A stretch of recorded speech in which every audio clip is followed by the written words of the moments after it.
Drilling a hole might seem simple, but the wrong tool choice can lead to poor quality holes, shortened tool life, and even costly scrap. The geometry of your drill can make or break the results. Get it right and you'll achieve a clean, straight hole with a great surface finish. In a previous tips and chips episode, we compared indexable insert drills, tip drills, and solid carbide drills. But in this episode, we're zooming in on your solid carbide options: standard, straight flute, and even flat bottom drills. I'll break it down where each should be used and show you how to improve chip control, get cleaner holes, and extend tool life, all hopefully without unexpected headaches.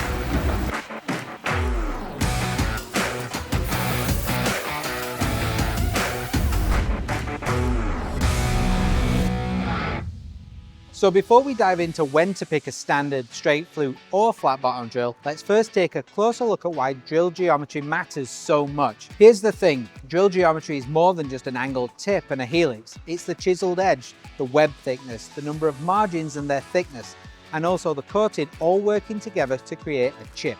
Break a chip and get it out of the hole, all while controlling the heat. High performance drills can work well across many ferrous materials, but when drilling through alloys such as Inconel and titanium, abrasive materials like cast iron, or softer gummy materials like aluminum, specialized drill geometries are designed to handle those challenges effectively.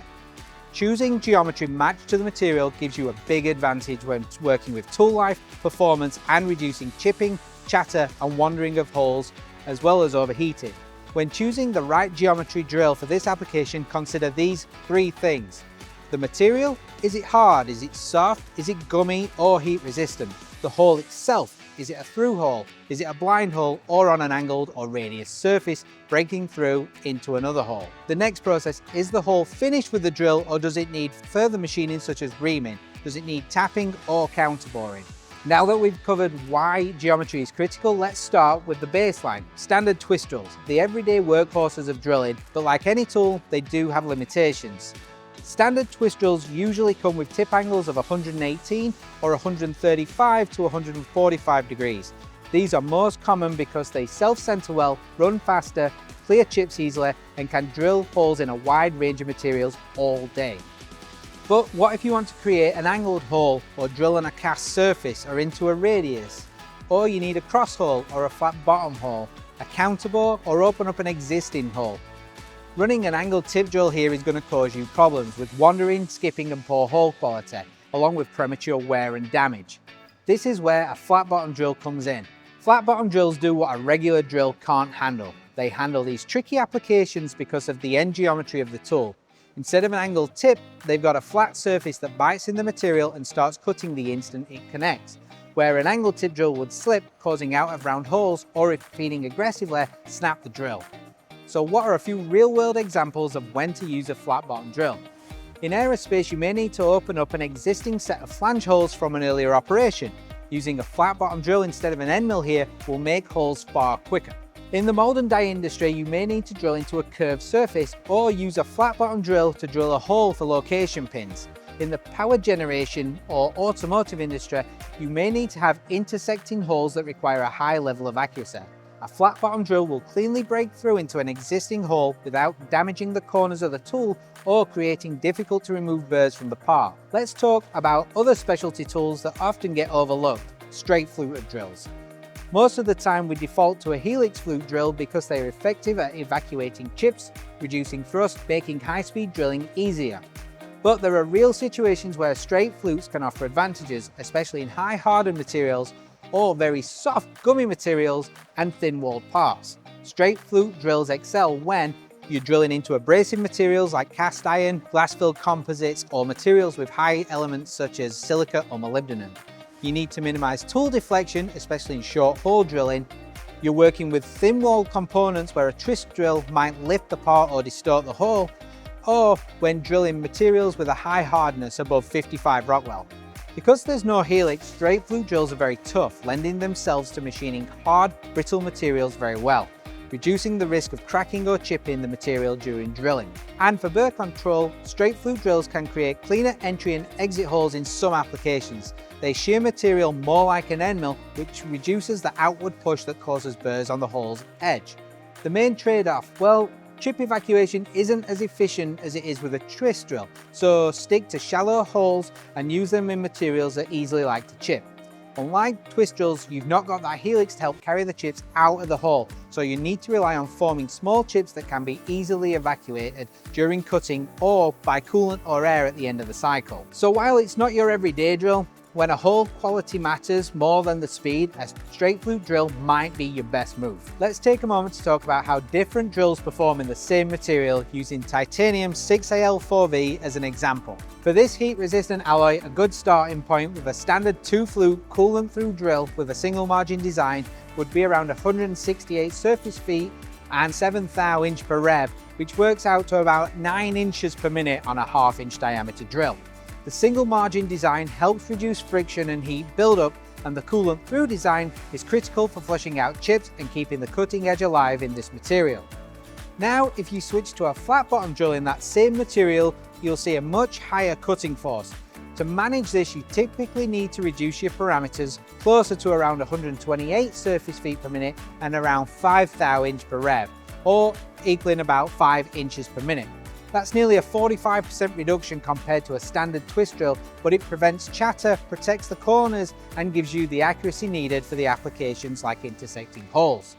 The key is understanding that geometry drives performance. Single margins and through coolant help with stability and heat in titanium, while flat bottom geometry requires more conservative speed and feeds to avoid overloading the drill. I'm not saying you cannot run in excess of these parameters, but I just wanted to take a second to highlight the starting differences of different tools in the same material. As always, dial your parameters to suit your application. Of course, parameters are only half the story. How you actually set up the drill and approach the cut can make as much difference in tool life and hole quality. Generally speaking, it's best to avoid pilot holes or pecking cycles when possible, though of course there are times when this is necessary. The goal should be to get the drill into the material, make the hole, and get the drill back out as quickly and as cleanly as possible. Every time a drill engages and re-engages the part, it wears faster. You're loading up the drill torsionally, then unloading it each time it stops cutting, only to load it up again during re-entry. That repeated cycle accelerates tool wear and can shorten tool life significantly. If you do find you do need to peck, try to stagger the steps, progressively reducing the depth of cut. So for example, if you're making an 8xD hole, try doing it in a 4xD, 2xD, and then 2 1xD cuts. This way you're taking out half the material out before it gets difficult to evacuate chips, then progressively reducing the amount of chips generated, giving them more time to evacuate. One more tip, avoid pulling the drill out completely during the pecking if you can. In deep holes with long reach drills, the drill can start to whip or wobble, especially at higher RPM. Taking the drill in and out of the hole increases the risk of damaging both the cutting edges of the drill and the hole surface. A useful exception here is with flat bottom drills. If the hole is pre-drilled, you can often increase your cutting parameters significantly without adding wear, since the center of the drill isn't being forced to do the heavy work it normally would. Finally, think about setup. Just like with end mills, keep the stick out as minimal as possible and use a rigid, high quality holder to minimize runout. Ideally, keep the runout under 1/1000th of an inch, otherwise you risk concentricity issues. And remember, drills today are available in diameters from nearly an inch down to just a few thousandths, and for perspective, a human hair is about 4/1000th of an inch thick, and there are drills far smaller than that.